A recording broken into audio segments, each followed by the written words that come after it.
የጌታ ጸጋና ሰላም ይብዛላችሁ። ፓስተር አሴር ወይም መጋቢ ጥላሁን መንግስቱ ነኝ ከሪቪልድ ቮይስ። ዛሬ የእግዚአብሔርን ቃል አካፍላችኋለሁ። ዛሬ የምንመለከተው የእግዚአብሔር ቃል ዘመንን መዋጀት ወይም ዘመንን ማዳን የሚል ነው። እንግዲህ የእግዚአብሔር ቃል ለኛ ምግባችን ነው። መጽሐፍ ቅዱሳችን ሲናገር ሰው ከእግዚአብሔር አፍ በሚወጣ ቃል እንጂ በእንጀራ ብቻ አይኖርም ይላል። ጌታ ኢየሱስ ክርስቶስ በተፈተነ ጊዜ የመለሰው መልስ ነው። እንግዲህ የእግዚአብሔር ቃል ያስፈልገናል። ለውስጥ ማንነታችን፣ ለመንፈሳችን የእግዚአብሔር ቃል ያስፈልገናል። የተወለደው ሰው ወይም ከእግዚአብሔር የተወለደው ዳግመኛ የተወለደው ሰው ለማደግ ምግብ ያስፈልገዋል፣ መብላት ያስፈልገዋል። ለጥንካሬም ለጤንነትም ምግብ ለሰውነታችን እንደሚያስፈልግ እንደዚሁ ለውስጠኛው ሰውነታችንም የእግዚአብሔር ቃል ያስፈልገናል። የእግዚአብሔር ቃል የሚሰራ ነው፣ ሕይወታችን ላይ ይሰራል። ያው ስለሆነ ሁሉ ነገራችንን የሚቀይረው የእግዚአብሔር ቃል ነው። የእግዚአብሔር ቃል ባዶ አይደለም። የእግዚአብሔር ቃል በብዙ ነገር ለጥቅማችን የሚሆን ነገር ሁሉ የተሞላ ነውና ቃሉን ስንሰማ ቃሉ ለበረከታችን ይሰራል። ስናምነው ያመንበት የተነገረን ቃል ወደ ክብር ወደ ከፍታ ሕይወታችንን ያመጣዋል።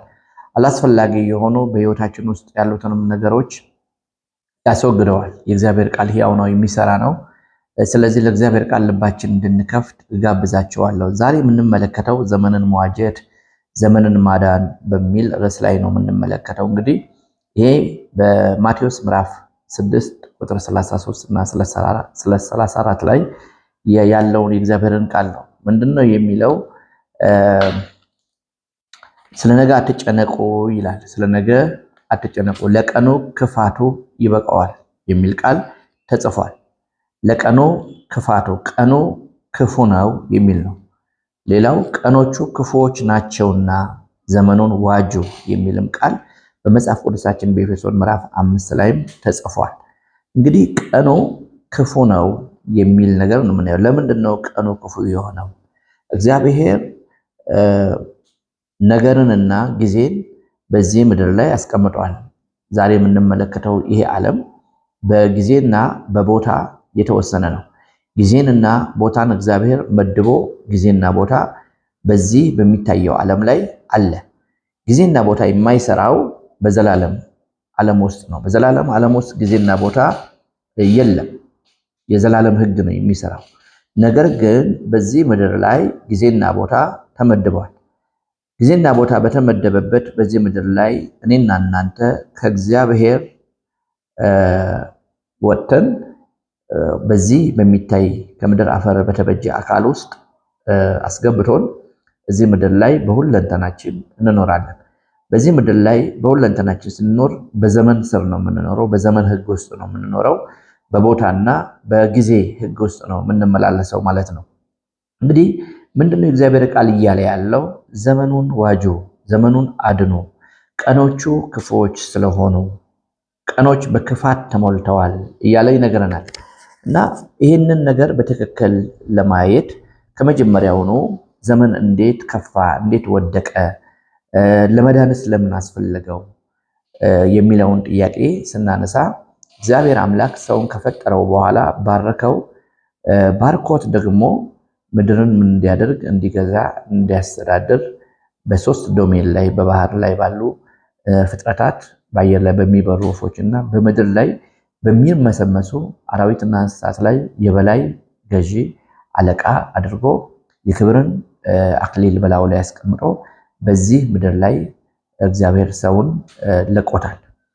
ሰው በእግዚአብሔር መልክ እዚህ ምድር ላይ እንዲገዛና እንዲያስተዳድር ማንኛውንም ተቃርኖ ድል እየነሳ እያሸነፈ ፍሬያማ ሆኖ የሚኖርበትን በረከት እግዚአብሔር ለሰው ሰጥቶታል።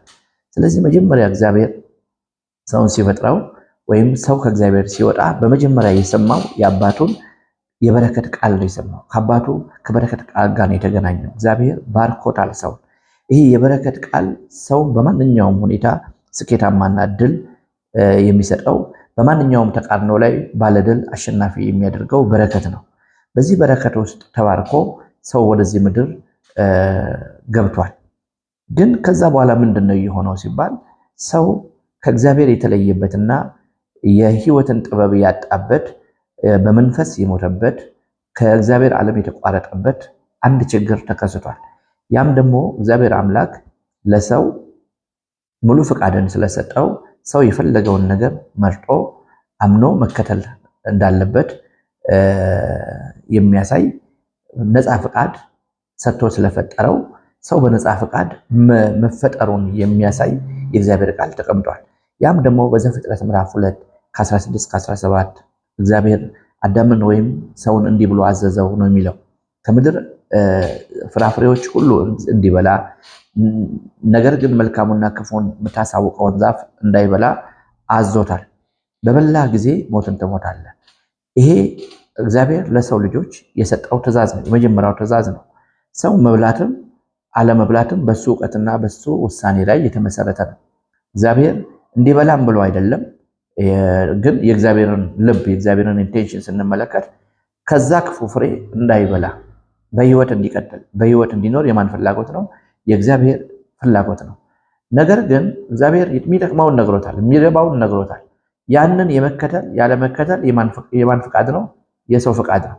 ስለዚህ ሰው ኮንቪንስ ያደረገው ያሳመነውን እውቀት ተቀብሎ በዛ መንገድ የመሄድም ያለመሄድም ሙሉ ነፃነቱና ሙሉ ፍቃዱ የሰው ነው። ስለዚህ እግዚአብሔር ያንን ሪስኪ ለሰው ከነገረው በኋላ ሴቲቱ የሚል የእግዚአብሔር ቃል ሔዋንን ነው። ሔዋን አይ ቲንክ ብቻዋን ባለችበት ጊዜ ይመስለኛል እባብ ከምድር እግዚአብሔር ከፈጠራቸው በምድር ላይ ከፈጠራቸው አራዊት ሁሉ ተንኮለኛ ነው የሚል የእግዚአብሔር ቃል ተጽፏል።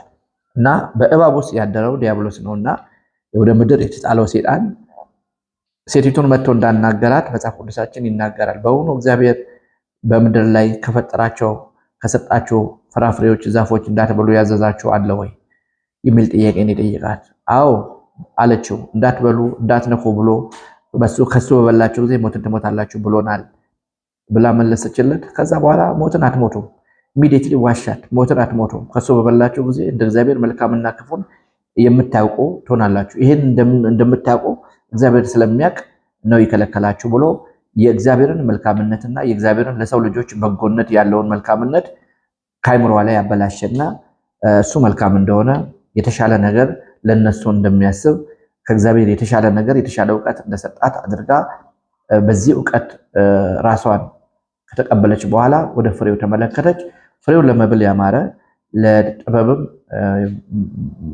መልካም ለዓይን የሚያስጎመጅ መሆኑን ተመለከተች እና ወሰደችው፣ ቆረጠችው፣ በላችው። ከዛ ለባሏ ሰጠችው ይላል።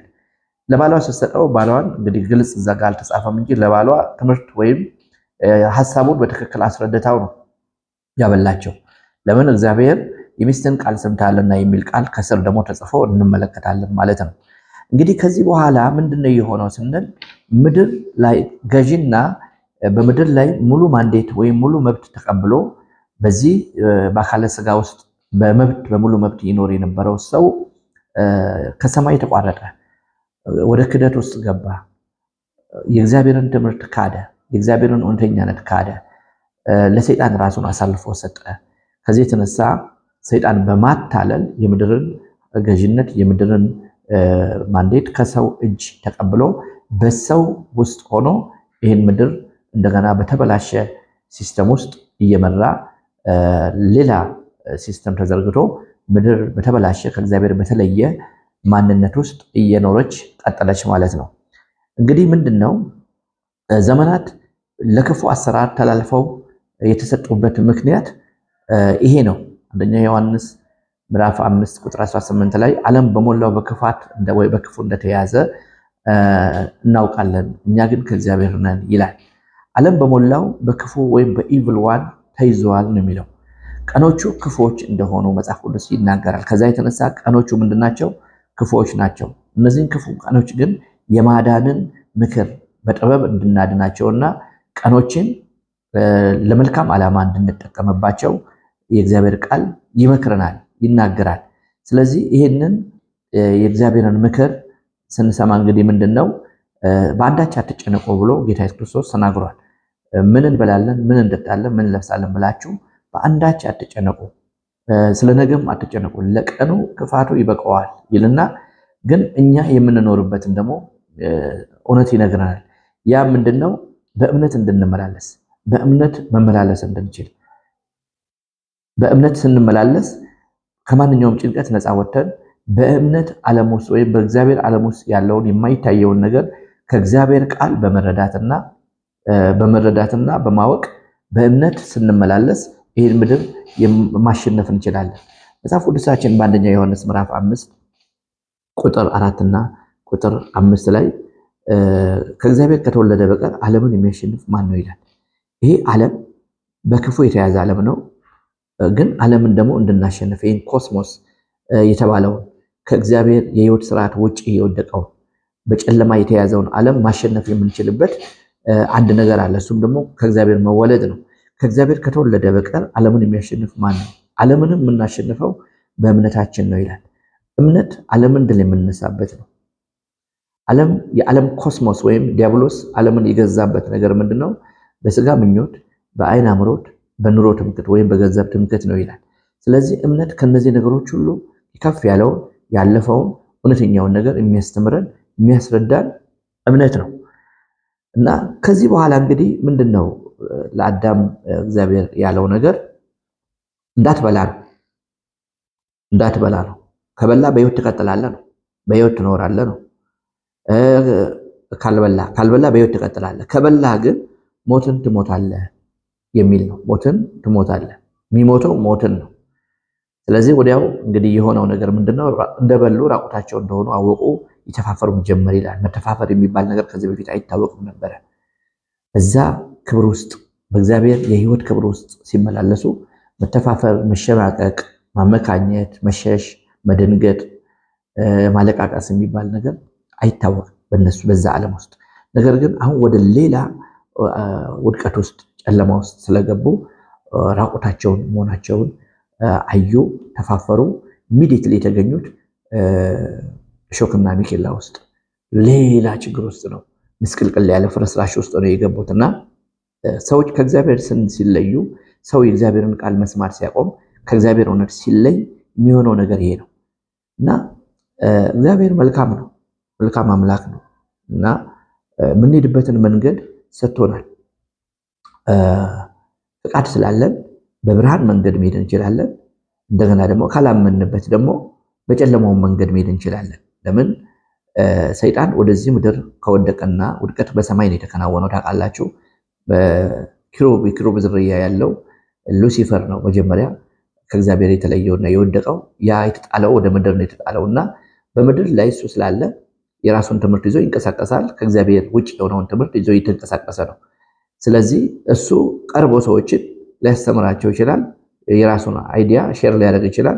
ነገር ግን እግዚአብሔር አትብሎ ካለ እሱ ደግሞ መጥቶ ብሎ ምንም ችግር የለም ካለ መምረጥ ያለበት ሰው ነው። ስለዚህ ሰው አውቆ ነው የበላው።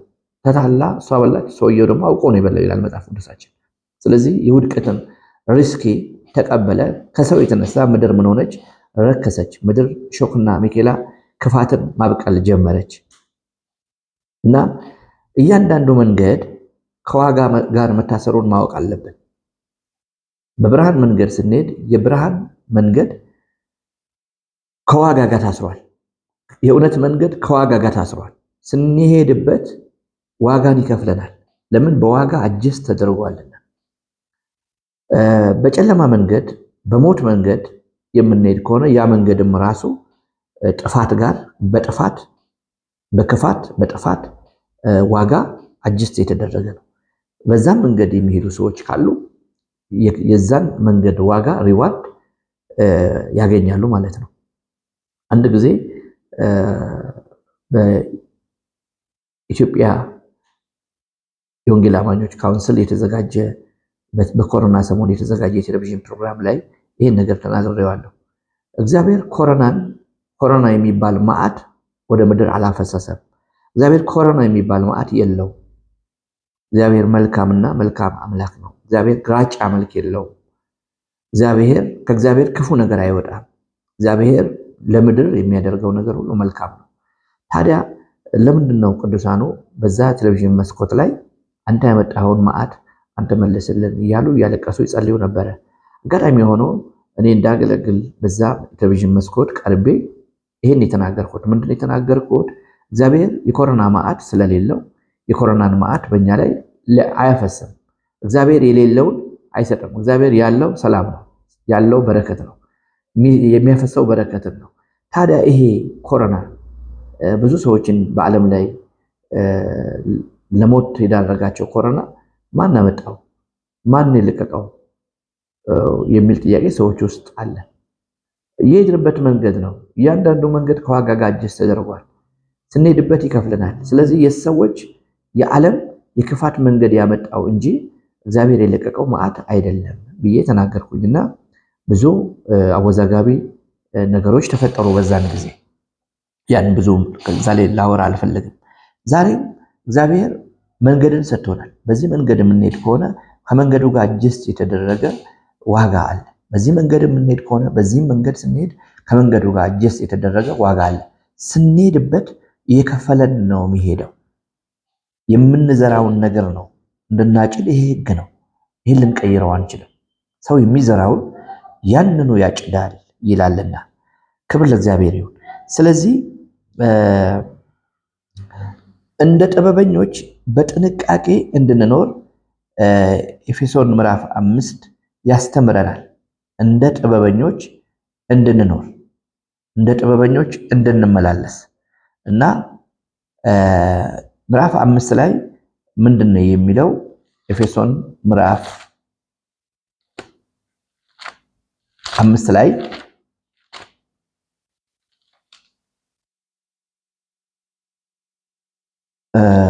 እንግዲህ እንደ ጥበበኞች እንጂ ጥበብ እንደሌላቸው ሳይሆን እንዴት እንድትመላለሱ በጥንቃቄ ተጠበቁ ይላል። በጥንቃቄ ተጠበቁ፣ ቀኖቹ ክፉዎች ናቸውና ዘመኑን ዋጁ። ስለዚህ የጌታ ፍቃድ ምን እንደሆነ አስተውሉ እንጂ ሞኞች አትሁኑ። መንፈስ ይሙላባችሁ እንጂ በወይን ጠጅ አትስከሩ፣ ይህ ማባከን ነውና። በመዝሙርና በዝማሬ በመንፈሳዊ ቅኔ እርስ በርሳችሁ ተነጋገሩ፣ ለጌታ በልባችሁ ተቀኙና ዘምሩ። ሁልጊዜ ስለ ሁሉ በጌታችን በኢየሱስ ክርስቶስ ስም አምላካችንንና አባታችንን ስለ ሁሉ አመስግኑ ይላል። እንግዲህ በጣም የሚገርም ምክር ነው እዚህ ውስጥ ያለው። እንደ ጥበበኞች እንጂ ጥበብ እንደሌላቸው ሳይሆን እንዴት እንድትመላለሱ በጥንቃቄ ተጠበቁ። ለምን ሲባል ቀኖቹ ክፉዎች ናቸውና ዘመኑን ዋጁ የሚል ቃል አለ። ከዛ ደግሞ እንዴት በጥበብ መኖር እንዳለብን ደግሞ የጌታን ፈቃድ የምናስተውል እንጂ ሞኞች እንዳንሆን መንፈስ እንዲሞላብን እንጂ በወይን ጠጅ እንዳንሰክር በመዝሙርና በዝማሬ በመንፈሳዊ ቅኔ እርስ በርሳችን እንድንነጋገር ለጌታ በልባችን እንድንቀኝና እንድንዘምር ሁልጊዜ ስለ ሁሉ በጌታችን በኢየሱስ ክርስቶስ ስም አምላካችንን አባታችንን በሁሉ ስለ ሁሉ አመስግኑ እያለ ይመክረናል። ይሄ ዝርዝር ብዙ ትምህርት ሊወጣው ይችላል። ግን እንደ ጥበበኞች በጥንቃቄ ስለመኖር ስንመለከት እንግዲህ የጌታን ፍቃድ ስለማወቅ ሞኝ አለመሆን እነዚህን ነገሮች እንመለከታለን። እንግዲህ የጌታን ፍቃድ የምንለው ምንድነው? ቃሉን ሰምተው የሚያደርጉ ጌታ ክርስቶስ የተራራውን ስብከት ካስተማረ በኋላ መጨረሻ ላይ የዘጋበት ትምህርት ይህን ቃልን ሰምቶ የሚያደርግ ቤቱን በአለት ላይ የሰራ ልባም ሰው ይመስላል። ንፋስም ነፈሰ፣ ጎርፍም ጎረፈ፣ ያን ቤት ገፋው፣ ሊጥለው ግን አልቻለም፣ እንደ ጸና ቀረ። ለምን ሲባል ያ ብልህ ሰው ንፋሱና ጎርፉ ማዕበሉ ፍጻሜውን ሳይወስንለት በፊት ራሱ የእግዚአብሔርን ቃል ሰምቶ በማድረግ የራሱን ፍጻሜ ምን አድርጓል? ወስኗልና የሚል ነው። ስለዚህ ማዕበሉ ወጀቡ ይመጣል፣ ያለ ይሉኝታ ይመጣል። እያንዳንዱ ቤት በአለት ላይ የሚሰራ በአሸዋም ላይ ይሰራ የእያንዳንዱ ሰው ህይወት ይፈተናል። ነገር ግን ቤታቸውን በአለት ላይ የሚገነቡ ትኩረታቸው የሚያደርጉት ምን ላይ ነው? መሰረቱ ላይ ነው። የቤቱን አቅም፣ የቤቱን እድሜ፣ የቤቱን ጥንካሬ የሚወስነው መሰረቱ ነው። ስለዚህ መሰረት ላይ በደንብ ኢንቨስት አድርገው ይሰራሉ። ስለዚህ ክርስትና የላይ ላይ ጉዳይ አይደለም። የላይ ላይ ጉዳይ ሳይሆን ከመሰረት ጀምሮ በትክክለኛው አለት ላይ ልንገነባ ይገባል። ያ አለት ምንድነው? የእግዚአብሔርን ቃል ሰምቶ ማድረግ ነው። ክርስትናችን የምናወራው ወሬ ሳይሆን የምንኖርበት የመታዘዝ ህይወት ነው። በመታዘዝ ህይወት ላይ ቃሉን ሰምተን በማድረግ ላይ የተመሰረተ ነው። ያኛው ብልህ ሰው ተባለ ይህ ሰው፣ ያኛው ደግሞ ሰነፍ ሰው ተባለ። ሰነፍ ሰው ቃሉን ይሰማል፣ ጊዜ ይሰማል፣ ግን ቃሉን አያደርገውም። የሚያደርገው ነገር የለው አለው። የራሱን ፈቃድ ያደርጋል፣ የጨለማን ፍቃድ ሊያደርግ ይችላል። የራሱንም ሐሳብ ሊያደርግ ይችላል። የሰዎችን ሐሳብ ሊያደርግ ይችላል። ነገር ግን ቃሉን ይሰማና አያደርገውም። እሱም እኮ ኢንቨስት እያደረገ ነው፣ ቤት እየሰራ ነው። ግን የሰራው በምን ላይ ነው ይላል? በአሸዋ ላይ። ንፋስም ነፈሰ፣ ጎርፍም ጎረፈ፣ ያን ቤት ማዕበሉ መታው ይላል። አወዳደቁ የከፋና ታላቅ ሆነ ይላል። እንግዲህ ይሄ በእያንዳንዳችን ሕይወት ውስጥ የሚከናወን ነገር ነው። ሰዎች የእግዚአብሔርን ቃል የሚያደርጉ ብልሆች ሆነው በጥንቃቄ እዚህ ምድር ላይ የሚኖሩ ሰዎች አሉ። አንዳንዶች ደግሞ የእግዚአብሔርን ቃል የማያደርጉ ይሰማሉ፣ አያደርጉም፣ ሕይወታቸው ይመሰቃቀላል። ስለዚህ ማዕበሉን በሕይወታቸው ላይ ያመጣው በማዕበል ሕይወታቸው እንዲደበላለቅ ያደረገው እግዚአብሔር ነው ወይ ስንል እግዚአብሔር አይደለም። እግዚአብሔር መልካም አምላክ ነው። የእግዚአብሔርን ቃል ሰምተው አለመኖራቸውና ባለመታዘዝ መንገድ ወይም በሌላ ምክር በራሳቸው ምክር መሄዳቸው ጥፋት ውስጥ ከቷቸዋል። ነገር ግን መጽሐፍ ቅዱስ ምንድን ነው የሚለው? ምሳሌ ምዕራፍ 1 ላይ ሄደን ብንመለከት በጣም ጠቃሚ የሆነ ምክር እዛም መልእክት ላይ ተቀምጧል። እንግዲህ ምንድን ነው የሚለው? ከቁጥር 29 ጀምሮ እውቀትን ጠልተዋል እና እግዚአብሔርን መፍራት አልመረጡምና ምክሬን አልፈቀዱምና ዘለፋይን ሁሉ ንቀዋል። ስለዚህ የመንገዳቸውን ፍሬ ይበላሉ፣ ከራሳቸው ምክር ይጠግባሉ። አላዋቂዎችን ከጥበብ መራቅ ይገድላቸዋል፣ ሰነፎችን ቸልተኛ መሆን ያጠፋቸዋል። የሚሰማኝ ግን በእርጋታ ይቀመጣል፣ ከመከራም ስጋት ያርፋል ይላል። እውነት ነው ይሄ። ስለዚህ ሰዎች ለምንድን ነው የሚጠፉት? አለ እውቀት ሲሄዱ። የእግዚአብሔርን ሕዝብ ምን ያጠፋዋል? ከእውቀት የእውቀት ጉድለት ነው የሚያጠፋው። ሕዝብ እውቀት ከማጣቱ የተነሳ ጠፍተዋል ይላል። እግዚአብሔር እውቀትን ለሰው ልጆች ይሰጣል፣ ጥበብን ለሰው ልጆች ይሰጣል። እውቀትን ጠልተዋልና እግዚአብሔርን መፍራት አልመረጡምና። ስለዚህ ያጠፋቸው ምንድነው? ምርጫቸው፣ ውሳኔያቸው ነው ያጠፋቸው እንጂ እግዚአብሔር ማንንም አላጠፋም፣ ሊያጠፋም አይችልም እግዚአብሔር። እና ምክሬን አልፈቀዱ ዘለፋይን ሁሉ ንቀዋልና። ስለዚህ ይህንን ሲንቁ የሚበሉት ነገር አለ። ያም ደግሞ የሚበሉት ነገር የመንገዳቸውን ፍሬ ይላል። ከራሳቸው ምክር ይጠግባሉ ይላል። ምክር አላቸው፣ ትምህርት አላቸው፣ ከራሳቸው ማለት ነው። ያንን ይጠግባሉ። አላዋቂዎችን ከጥበብ መራቅ ይገድላቸዋል ይላል። አላዋቂን የሚገለው ከጥበብ መራቁን ይላል። ሰነፎችን ቸልተኛ መሆን ያጠፋቸዋል ይላል። ከዚህ ሁሉ ግን የሚያድነን አንድ እውነት አለ፣ እግዚአብሔር የነገረን። የሚሰማኝ ግን በእርጋታ ይቀመጣል፣ ከመከራም ስጋት ያርፋል ይላል። እግዚአብሔር የተባረከ ይሁን። ዛሬ እንግዲህ ከጥበብ የተፋታ ሕይወት ለምን ተላልፎ ተሰጠ ማለት ነው? ለሞት ተላልፎ ተሰጥቷል። ጥበበኞች ብልሆች የእግዚአብሔርን ቃል ሰምተው ይኖሩበታል። ምን ማለት ነው? ከእግዚአብሔር ለተነገረው ቃል፣ ከእግዚአብሔር ለተሰጠው ቃል ዋጋ የሚሰጠው ወይም ደግሞ እግዚአብሔር የተናገረው ቃል ምን ያህል ትልቅ ዋጋ እንዳለው የተገነዘበው ማለት ነው። ከራሳቸው ምክር በላይ፣ ከሰዎች ምክር በላይ፣ ከጨለማው ምክር በላይ የእግዚአብሔር ምክር፣ የእግዚአብሔር ቃል በሕይወታቸው ላይ የሚያመጣውን ትልቅ ዋጋ ያውቁታል። የቃሉን ቫልዩ ያውቁታል። እነዚህ ማለት ምንድነው? መንፈሳዊ ዓለም ውስጥ ያለውን እውነታ የተረዱ የማይታየውን የተገነዘቡ የእምነት ሰዎች ናቸው። ከሚታየው ነገር ይልቅ፣ ከቁሳቁስ ነገር ይልቅ፣ ከሚያብለጨልጨው ነገር ይልቅ ከጌታ ለተነገረው ቃል ልባቸውንና ሐሳባቸውን ሕይወታቸውን ሰጥተው ያንን ተቀብለው የሚኖሩ ማለት ነው። እግዚአብሔር የተባረከ ይሁን እና ለዚህ ነው ኢዮብ መጽሐፍ ላይ መላእክቱን ስንፍና ይከሳቸዋል የሚል ቃል አለ። መላእክቱን ስንፍና ይከሳቸዋል፣ ይልቁንም ይላል በጭቃ ቤት የሚኖሩ እንዴት ያንሱ ይልና እነሱ አለ ጥበብ ይሞታሉ ይላል። በተለይ ምዕራፍ 4 ቁጥር 21 ላይ ሲሞቱ አለ ጥበብ ነው የሚሞቱት ይላል። ይሄ በጣም የሚያሳዝን ነገር ነው፣ አለ ጥበብ መሞት እና ኢዮብ 4 ይሄን ይናገራል። የጥበብ መንፈስ አለ ነው ወይ? እግዚአብሔር ጥበብን ሰጥቶናል ወይ? አዎ። ያንን የሰጠንን ጥበብ ደግሞ እግዚአብሔር የሰጠን ጥበብ ራሱ ክርስቶስ ነው። ጥበባችን ነው ከእግዚአብሔር ዘንድ የተደረገልን ይላል የቆሮንቶስ መጽሐፍ ምዕራፍ 1:30 ላይ። ይሄ እሱ ከእግዚአብሔር ዘንድ የተደረገልን ኦልሬዲ የኛ ጥበብ ክርስቶስ ነው ይላል። ስለዚህ ይህንን ህይወት እንዴት ነው የምንለማመደው? እንዴት ነው የምንገልጠው? እንግዲህ የጥበብ መንፈስ ሲኖረን የሚጠቅመው ነገር ዘመንን መለየት እንችላለን። ዘመንን ማወቅ እንችላለን። ይሄ በጣም ወሳኝ ነገር ነው። ምንድነው? የዘመኑን ፕሮግራም በዘመኑ ውስጥ እግዚአብሔር ለዘመኑ የሰጣቸውን እድሎች የሰጣቸውን ነገሮች መረዳት፣ ማየት፣ አስቀድሞ ማየት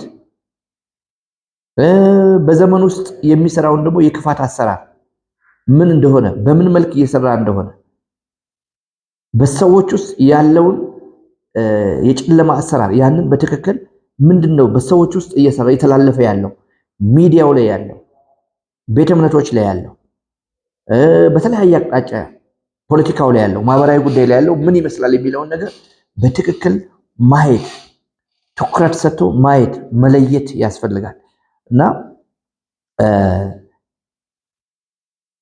ለዚህ የክፋት አሰራር እነዚህን የክፋት አሰራሮች ሰብረን የምናልፍበት ጥበብ ሊኖረን ያስፈልጋል። ጥበብ ማለት ከኃይል የሚበልጥ ነገር እና የይሳኮር ልጆች የሚባሉ አሉ። በዳዊት ዘመን የዳዊትን መንግስት ኤክሰለንሲ ከሰጡት ሰዎች 200 የሚሆኑ የይሳኮር ልጆች አሉ። እነዚህ 200 የሆኑ ጥበበኛ ሰዎች መጽሐፍ ቅዱስ ጥበበኛ ይላቸዋል። ዘመኑን የሚያውቁ ጥበበኞች ሰዎች ናቸው ይለዋል። ዘመኑን ያውቃሉ ይላል። እነዚህ ሊደርስ ናቸው፣ መሪዎች ናቸው። ለእስራኤል በጊዜው መምሪያን የሚሰጡ አቅጣጫን የሚሰጡ ምን መደረግ እንዳለበት አይተው መደረግ ያለበትን ነገር እንዲያደርጉ ኢንስትራክሽንን፣ መመሪያን፣ አቅጣጫን ለእስራኤል የሚሰጡ የሚገርሙ ዋይዝ ሜን የምንላቸው ወይም ጥበበኛ የምንላቸው ሰዎች ናቸው እና በጊዜው የጊዜውን ተግባር ይገልጣሉ። መደረግ ያለበት የጊዜውን ነገር ለይተው የሚያደርጉ ናቸው እና የተከበሩ ናቸው። ሪስፔክትድ ፕሪንስ ናቸው። ሪስፔክትድ የሆኑ እና ጥበብ ወሳኝ ነገር ነው። ከኃይል የሚበልጥ ከተማን ሊያድን ሀገርን ሊያድን የሚችል ነው እና ይሄ በጣም ወሳኝ ነገር ነው። ዛሬ በህይወታችን የምንጠቀምበት ነገር ክብር ለእግዚአብሔር ይሁን። ከጦር መሳሪያ የሚበልጠው ጥበብ ነው። ይሄ ጥበብ ለሀገር መሪዎች ያስፈልጋል። ለክልል ፕሬዚዳንቶቻችን ያስፈልጋል። ለፖለቲካው መሪዎች ኦፊሻሎች የሚያስፈልግ ነው። እንደገና ለሃይማኖት ቤተ እምነት መሪዎች የሚያስፈልግ ነው። ለእያንዳንዱ ሰው የሚያስፈልግ ነው። ጥበብ ወሳኝ ነገር ነው። መጽሐፍ ቅዱሳችን ጥበብ ከቀይ ዕንቁ ዋጋው እጅግ የላቀ እንደሆነ ይናገራል። ጥበብን የሚያገኛት ብዙ ነገር እንደሚያገኝ መጽሐፍ ቅዱስ ይናገራል። ስለዚህ ከጥበብ የጎደሉ ሰዎች ለፍርድ ተላልፈው ይሰጣሉ፣ በፍርድ ክልል ውስጥ ይገባሉ። ለምን? የእግዚአብሔርን ቃል ያልሰሙ፣ ቃሉን ሰምተው የማያደርጉ እንደ ንጉሥ ሳኦል አይነት ሰዎች እግዚአብሔር አማሌቅን እንዳይጠፋ ነግሮት ሳለ ያንን የእግዚአብሔርን ተልኮ ያልፈጸመ የእግዚአብሔርን ቃል ችላ ያለ የናቀ እግዚአብሔር ደግሞ እንደናቀው እዛ ላይ ምዕራፍ 15 ላይ እናየዋለን። እንደገና አንደኛ ነገሥት ምዕራፍ 13 ላይ ያው ከይሁዳ የመጣ ወጣቱ ነቢይ እንጀራ እንዳትበላ ውሃም እንዳትጠጣ በመጣበት መንገድ እንዳትመለስ ተብሎ የተነገረው ታስታውሳላችሁ። ያ ሽማግሌው የቤተልሔሙ የይሁዳው የይሁዳው ነቢይ ሽማግሌው ነቢይ ከቤተልሔም የመጣውን ነቢይ ምን አደረገው? አሳተው ይላል። አሳተው። በእግዚአብሔር ቃል ተገልጦልኛል፣ በእግዚአብሔር ቃል የተገለጠለትን መልእክት መልአክ ተገልጦልኝ ተናገረኝ በሚል በሐሰተኛ ትንቢት እንዳሳተውና እንጀራ እንዲበላ ውሃም እንዲጠጣ እንዳደረገው ከዛ የእግዚአብሔር መንፈስ እዛው ሽማግሌው ነቢይ ላይ መጥቶ ደግሞ ውሃ እንዳትጠጣ ምግብ እንዳትበላ ባልኩ ቦታ ላይ በልተሃልና አንበሳ ደቦል ያገኛል ይበላሃል አለው። እንደተባለው አህያውን ሳይነካ መንገድ ላይ ሰውየውን ብቻ ገሎ አህያዋ እና አንበሳው ቆመው ሰውየው ግን ሞቶ ሰዎች አይተው ለሽማግሌው ነቢይ ያንተ ዘንድ የነበረው ሰው እኮ እዚሁ መንገድ ላይ እኮ አንበሳ ገደለው ብለው ሲነግሩት ሄዶ አስክሬኑን ይዞ መጥቶ ወንድሜ ብሎ እንዳለቀሰና እንደቀበረው ሲቀበርም ደግሞ ኑዛዜ እንደተናዘዘ በጣም ይገርመኛል። እሱ ቃል ከዚህ በሰው አጠገብ ቀበሩኝ ብሎ እንደተናገረ ለምን እንደፈለገውም አልታወቀም እና ይገርማል። እና እነዚህም ሰዎች ብዙ እግዚአብሔር ቃሉን አደራ ሰጥቷቸው የቃሉን አደራ ያልፈጸሙ መጨረሻ ላይ ባለመታዘዝ በስንፍና በሞኝነት እንደወደቁ እና ፍጻሜያቸው ፍርድ ውስጥ እንደገቡ እናያለን። ስለዚህ ብዙ ሰዎች እንደዚህ ችግር ውስጥ የገቡ ሰዎች አሉ። ይህን ስንመለከት ዛሬ ከዚህ ውስጥ ምንድነው የተማርነው? ከዚህ ውስጥ የተማርነው ነገር ምንድነው ስንል የመጀመሪያው ነገር ከእግዚአብሔር ለተነገረው ለሚመጣው ቃል ቦታ በመስጠት የቃሉን ቫልዩ ዋጋ በመንፈሳችን ላይ፣ በነፍሳችን ላይ፣ በአካላችን ላይ፣ በጤናችን ላይ፣ በቤተሰብ ህይወታችን ላይ፣ በእድሜያችን ላይ፣ በእጆቻችን ስራ ላይ፣ በመንፈሳዊ ህይወታችን፣ በአገልግሎታችን ሊሆን ይችላል።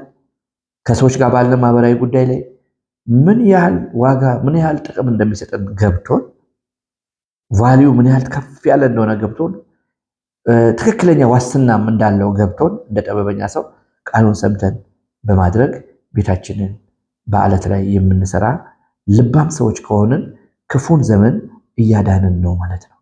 ክፉን ዘመን እያዳንን ነው ማለት ነው። ክፉን ዘመን አድኖ ዘመኑን ዋጆ የሚለው ለዚህ ነው። ጌታ የተባረከ ይሁን። ጸልያለሁ። እግዚአብሔር አባት እጅግ አድርጌ አመሰግናለሁ ስለሰጠህን ድንቅ መልእክት፣ ስለሰጠህን ቃል ተመስገን። ዛሬ ይህን ቃል የሰሙ በዚህ ምክር ውስጥ ያለውን ዋጋ ገብቷቸው አንተ የምትናገረው የሚረባህን ነገር የማስተምርህ እኔ አምላክ እግዚአብሔር ነኝ ብለህ ውጤታማ የምንሆንበትን ፍሬያማ የምንሆንበትን ፕሮዳክቲቭ የምንሆንበትን የምንጠቀምበትን ምክር የምትሰጠን አንተ ነህ። በአንተ ምክር መመራት የምንችልበትን ጥበብና ማስተዋል እንድትሰጠን መልካሙን ከክፉ የምንለይበትን ማስተዋል እንድትሰጠን በጌታ በኢየሱስም ጸልያለሁ። አባት እግዚአብሔር ዛሬ ዘመንን ስለማዳን በክፉ የተያዘውን ዘመናት የምንታደግበትን ጥበብ ስለሰጠህን ይህም ጥበብ ደግሞ ለቃልህ የመጀመሪያውን ቦታ መስጠት ለቃልህ ክብርን መስጠት የምንችልበት ቃልን ሰምተን በሕይወታችን የምናደርገው ትልቁ ተግባራችን ቃልን ሰምቶ መታዘዝ መሆኑ ገብቶን ይህም ደግሞ ለእኛም ለልጆቻችንም ለልጅ ልጆቻችንም ዋስትና ስለሆነ ለቤተክርስቲያናችን አገልግሎት ዋስትና ስለሆነ ለጤናችን ዋስትና ስለሆነ ለረጅም ዕድሜ ዋስትና ስለሆነ ለአገልግሎታችን ክብር ዋስትና ስለሆነ በመታዘዝ ውስጥ አንተን ሰምቶ በማድረግ ውስጥ እንድንሄድ በልምላሜ በፍሬያማነት እንድንገለጥ እንድታግዘን በኢየሱስ ስም ጸልያለሁ። እጅግ አመሰግናለሁ ስለሰጠን ቃል በኢየሱስ ስም አሜን። ተባረኩ። እንግዲህ ቪዲዮአችንን እየተከታተላችሁ እየሰማችሁ ያላችሁ ሰብስክራይብ በማድረግ ለሌሎች መልእክቱ እንዲደርስ አድርጎ ተባርካችኋል።